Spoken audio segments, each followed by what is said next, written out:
What's up, guys? It's Julian. Today I'm going to be talking to you about how to make Mainroom Techno that sounds clean and full and powerful. You guys requested it, sort of like Drumcode style, Charlotte DeWitt style, 1605 style. You know how to get those really fat basses and really powerful percussions. So, as usual, you can get the full project files, samples, MIDI, presets, every single thing from this video is available at the top of the description. And if you're patient on my Patreon, check there because it's already available. Thank you so much to everybody who goes and grabs the samples. Also, at the top of the description, really helps support me. It's just $5, but you get an awesome template that you can work with and make your own tracks from and get on the label of your dreams. Plus, it's going to really help support me. So definitely go grab that, and let's dive in. So, first thing we got up here, we're at 130 BPM, is going to be the kick. Now, the kick is actually made up of 5 layers. It starts with this, which is just a basic kick sample. Right, so it's just a nice, fat, punchy, I believe this one's like a 909 that I've worked with a bit a while ago. And then, yeah, so we've got that just punching through.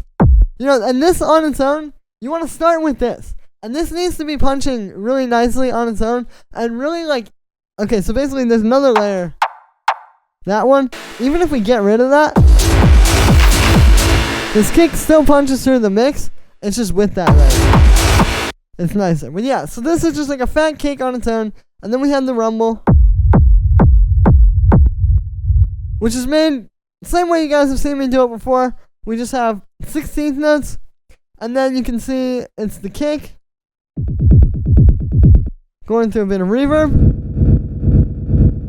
We can see the secret to this is turn the size and decay time down, and then turn the diffuse and reflect up, because that's basically what gives it that like fatness. And then we just low pass it. And right off the bat, this is a big secret for getting the cleaner and kind of like fatter low end like you hear in these tracks. It's actually to just take the reverb, low pass it, and don't do a whole lot of other stuff. A lot of times you can also do like some distortion, which would definitely help in some cases, but I think here, it's just going to make it too messy. Just keep this nice and clean, bit of reverb, low pass, boom. And yeah, and then we just have this, converting it to mono, that's going to be really important as well, and then it's just side chain to the kick. So you're going to start with these 2 layers. Then on top of that, we just have another layer, which is just the same kick you saw that I've used for the kick and for the rumble here. And then this one you can see, so it's that same kick, but it's just being high passed, distorted, also with a little bit of short reverb on it, and then we're high passing it again. So there's without that, and then with it. We can even make that a bit shorter. But yeah, so you can hear what that adds. It's just adding that like crunch. That's how you really get the kick to like punch through the mix. And a really good piece of advice, use the same sample for all 3 of these layers. Don't try to go and get like one kick for the highs. Instead of doing that, just take one kick and use it for your main kick, and then if you want to make the high end layer like this, just distort it. Because it's going to be a lot cleaner this way. It's lining up really well with that main sample. So once you have those, then we add in this tom layer. Which if I just play that with the kick, you can hear.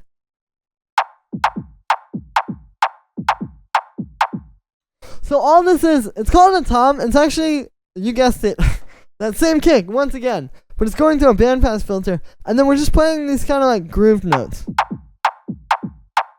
Right? Like it's just bouncing off of what the main kick is doing. And this is really subtle, but it adds a lot of movement in the low end of your track. And I think it's really going to bring it to life.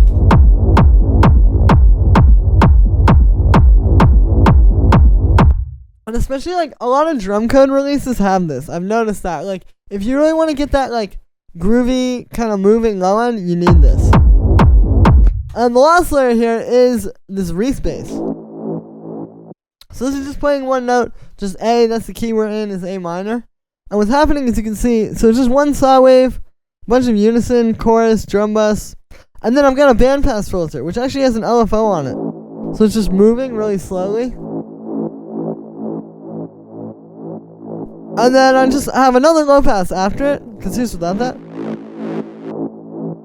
So you can see that's just taking it. But yeah, so you get this like nice moving bass, but with the low pass, it stays like, it's not going to get too in the way of everything else. You want this to be pretty deep, so the low pass makes it deep, but you can even do more if you wanted to. Then I just have a high pass filter because you don't want this to get in the way of your actual rumble bass. A compressor which sidechains it to the kick, and then that's it there. And then on the group we just have this EQ, which this is just cutting out some stuff below 25 hertz. So typically humans, as you guys may know, you can't really hear, well, we actually physically cannot hear anything lower than 20 hertz. We can't really hear anything much lower than like 40. So if you cut there, it's just going to cut out some of that stuff that we're not really hearing, but it's going to give you a lot more headroom in the mix because now you don't have all these low frequencies coming through.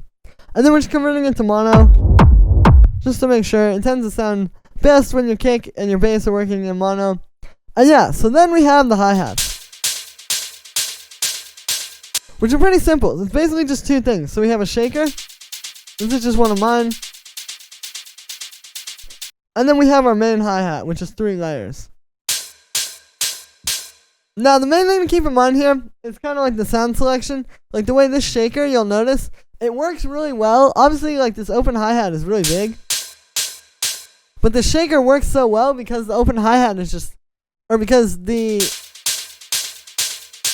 you can hear like, they're in 2 different ranges. The shaker is in the mid-range, and the hi-hat's more in like the highs, with a bit of mid-range for punch. And that's how you want to think about that. So then, you can see we have this layer, and then this one. All. You can kind of hear what each one does, but when you put them together, it adds up to make one really fat and full-sounding hi-hat. And then on the group of those, we don't have any processing. You really don't need it because this is already just sounding solid. Just let them play side by side and mix the volume pretty much.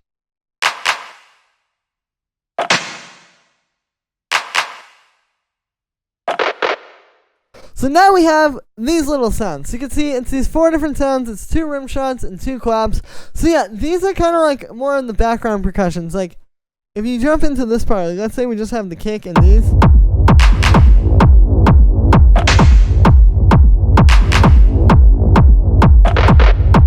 So this is how we're able to keep a track exciting. You know, obviously this is a very minimal track, not a whole lot happening.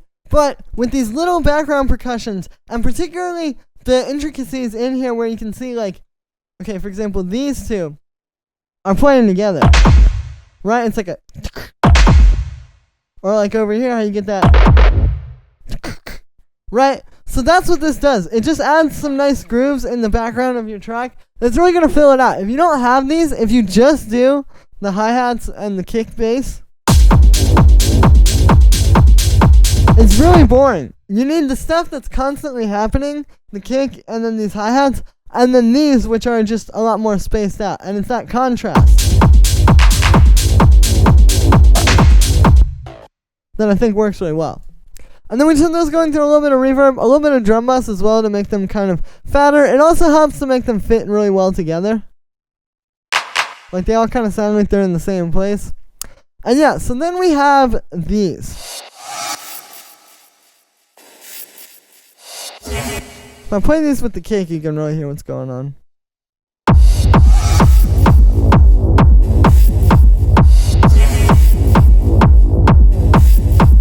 So you can hear it's all these little effect sounds that are placed rhythmically on the grid to kind of like create a groove.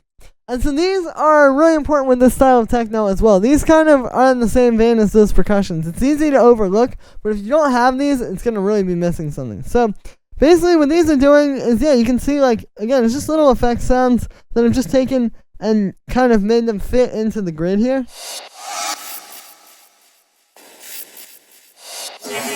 And they just fit really nicely over top of the beat.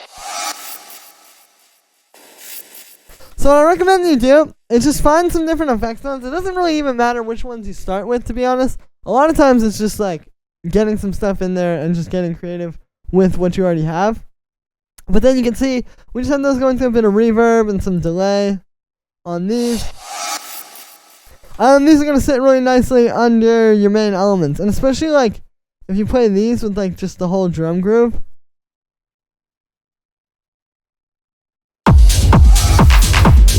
Now there you go, there's the whole intro to your track.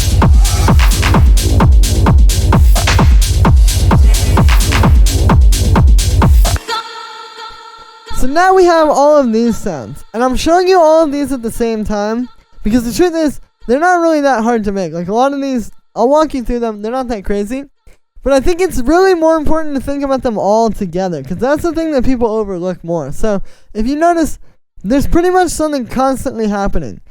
None of these really plays more than like twice in each bar, maybe 3 times if you count the snare, but there's always something happening. We never let it stop, right? There's never a break of sounds. It's this groove of like all this stuff up here that I've just shown you, which is just going to be constantly repeating. And then how that sounds juxtaposed against all these sounds down here.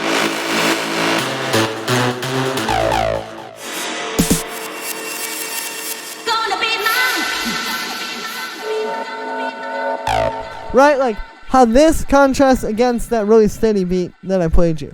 So when you make these, there's not really a whole lot of like rules to it. And the truth is, you really want to avoid being too rigid, like just having it be like, brah, brah, like one of these every bar or something, right? Like just try to keep it like a diverse group of sounds. Like we have a lead synth, we have a 303, we have a bunch of like effect sounds, even like a bell sound. You know, just like a lot of different stuff that's going to fill out the atmosphere of the track and really give it not just like melodic stuff, but also a vibe. You know, this is really where like the character of the track is going to be added.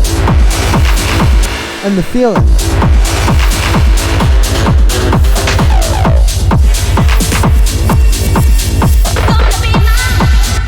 So the first one here is the lead.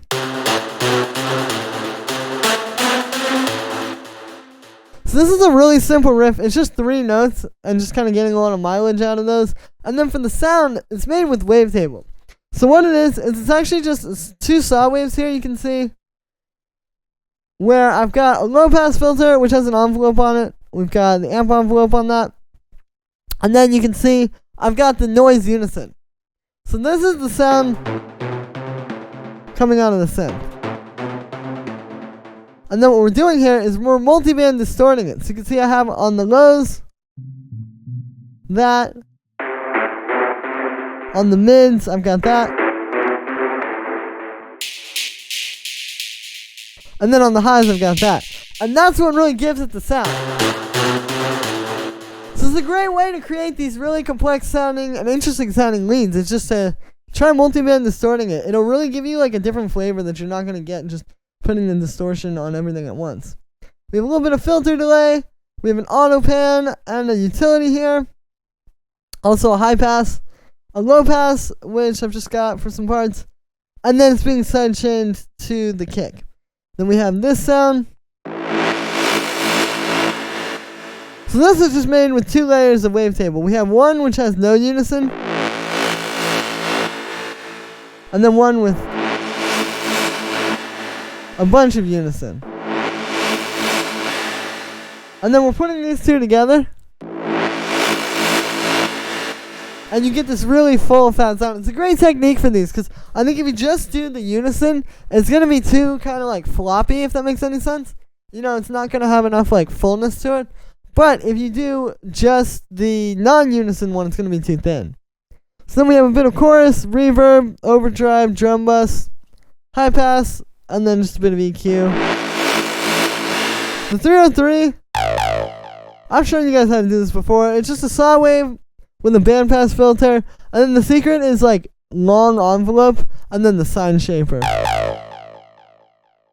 And then I'll show you what it sounds like without the effects as well. Right, so the effects are obviously very important. The first one is going to be this amp, so that's really what's giving it that character, like that crunchiness. Here's without it. Right, so that's just on there. We've got one echo, which is giving it stereo width. One which is actually doing like some delay. A little bit of reverb. And then some saturator and overdrive at the end to just bring it to life. But pretty simple. It's just a nice sound in there. And then we have like some audio effects you can see, like these. And these are great, you know, because these add a lot of character to your track. I mean, there's some people I see making tracks where it's literally just these, and then like the kick and the hi-hats, right? So it definitely works. And then we just have like a snare.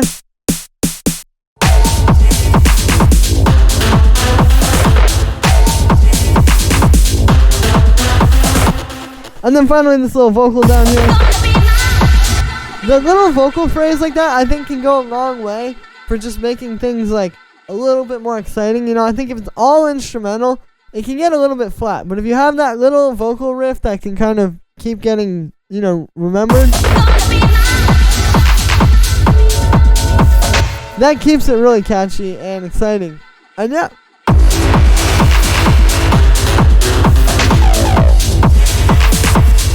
So that's going to be it for this one, guys. I hope you enjoyed. As always, make sure to like this video as well as subscribe. And let me know what you think of this video in the comments.